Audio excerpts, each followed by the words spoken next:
So here we will discuss about ECG amplifiers. ECG isolation amplifier. So during ECG measurement, signals generated from all leads are sent to the low pass filter.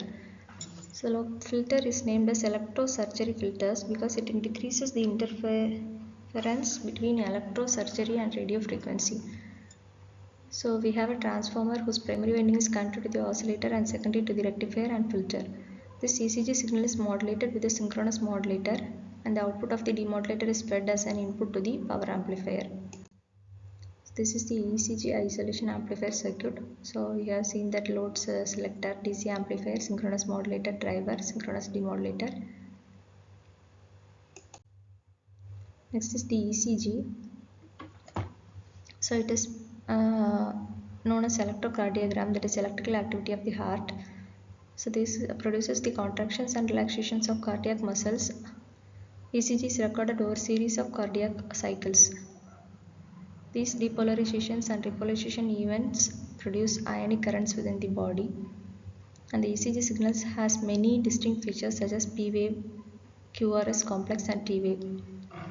So you can see the PQRS waveform in the diagram and the structure of heart and the pulse waveforms obtained in that graph.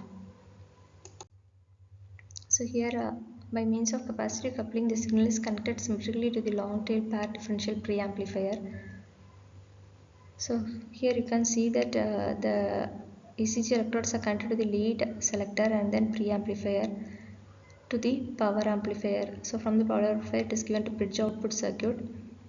So the charge transport motor is connected with the auxiliary circuits to the preamplifier. The power amplifier is interconnected with the frequency selective feedback network, and the bridge output circuit is given to the pen motor, which provides necessary damping and preset by the manufacturer. Block diagram of an isolation preamplifier. Two electrodes placed over different areas of heart and connected to the galvanometer will pick up the electric currents resulting from the potential difference between them. So the resulting differences at any two sides due to the electrical activity of the heart is called as lead tracing of the voltage. So here is the diagram. You can see how the waveforms are obtained by bipolar limb electrodes, lead 1, lead 2, lead 3, lead AVR, lead AVL and lead AVF. Next is the electroencephalograph. This is an instrument for recording the electrical activity of brain. So its general function of the brain activity is superimposed wave of neuron potentials operating in the non-synchronized manner in the physical sense. Monitoring the electroencephalograph has proven that the effective method of diagnosing many neurological illnesses and diseases. This has become possible with the advent of small computer-based EEG analysis. This type of recording is called monopolar recording. However, bipolar recording is more popular, wherein the voltage difference between two scalp electrodes is recorded. So here you can see in today's technology, the high input impedance amplifier chips and active electrodes approaches decreases dependency of the contact impedance. So noise reduction techniques must be considered in the electronic circuitry and printed circuit board design. So using twisted, blended and driven signals cables gives good results. Because EEG signals are of low amplitude, they are very sensitive to electronic noises. Electronic noise should be less than 2 microvolts peak to peak. So here is the schematic diagram of EEG machine. The uses of EEG is to diagnose brain tumors, brain damage from head injury, inflammation of the brain, sleep disorder, stroke, and EEG may also be used to determine if someone is in coma, has died, or find the right level of anesthesia for someone in the coma. Next is the electromyography.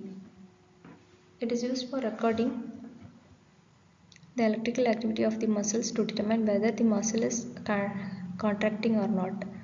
So this instrument is used for making the study of several aspects of neuromuscular function, neuromuscular conditions, and EMG measurement is also important for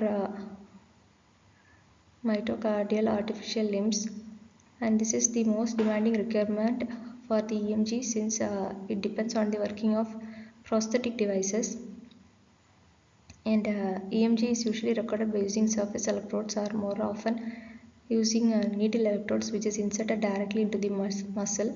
These electrodes pick up the potentials produced by the contracting muscle fibers. So the stages of data acquisition and signal processing is an electromyograph. So the signals are sampled at 5 kHz with 16-bit analog to digital conversion, and the processed signals are normalized by the amplitudes of maximum voluntary contractions and are displayed on the computer monitor.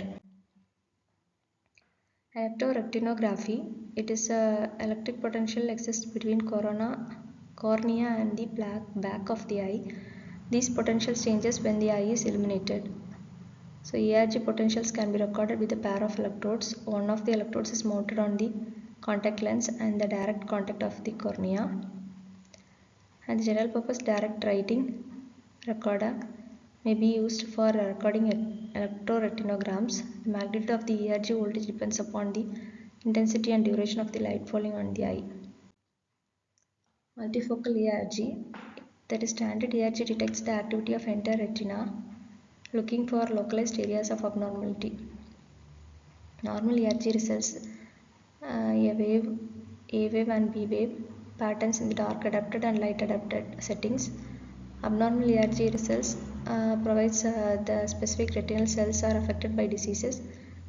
There are retinal diseases in which specific cells are missing or weak of birth, while other abnormalities are occurred over time. Thank you.